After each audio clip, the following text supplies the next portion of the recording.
Advanced English structure number 278. The last thing one wants.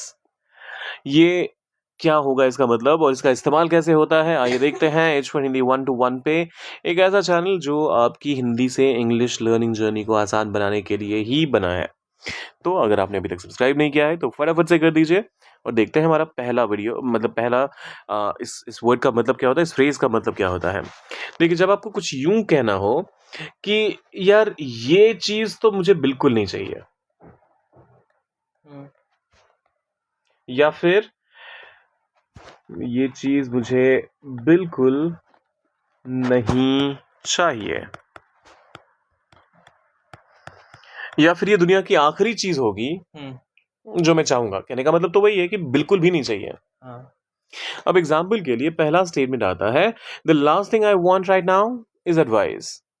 और ये कई बार हमें भी लगता है कि कुछ इंसान होते हैं ना कि मतलब आपके साथ कुछ भी थोड़ा सा भी कुछ गड़बड़ हो गया, कुछ भी थोड़ा सा ऊपर नीचे हो गया, हर कोई अपनी राय लेकर आ जाता है, सहायता करने के नाम पे कुछ नहीं, लेकिन राय देने के लिए आपको एक लाइन से लोग खड़े हो जाएंगे।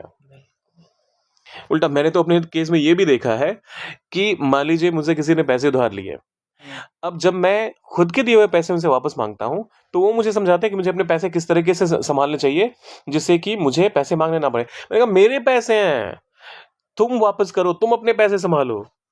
So the last thing I want, ये आखिरी चीज होगी जो मैं चाहूंगा। कब? राइट नाउ, इस समय। वो होगी किसी की राय। मुझे किसी की राय बिल्कुल नहीं चाहिए, मुझे इस वक्त, मुझे इस वक्त किसी की राय तो बिल्कुल नहीं चाहिए। अब ये सिर्फ मैंने वर्डिंग्स में थोड़ा सा हेरफेर इसलिए किया है क्योंकि एसेंस इस सेंटेंस का जब हमें समझ में आ गया है तो ऑब्वियसली हम हिंदी में इसको जैसे मर्जी लिख सकते हैं, as long as the overall messaging remains intact, right. So मुझे इस वक्त किसी की राय तो बिल्कुल नहीं चाहिए, नहीं चाहिए। आप चाहें तो इसके बदले कह सकते हैं कि इस वक्त दुनिया की आखिरी चीज होगी जो मैं चाहूंगा, वो होगी राय, राइट।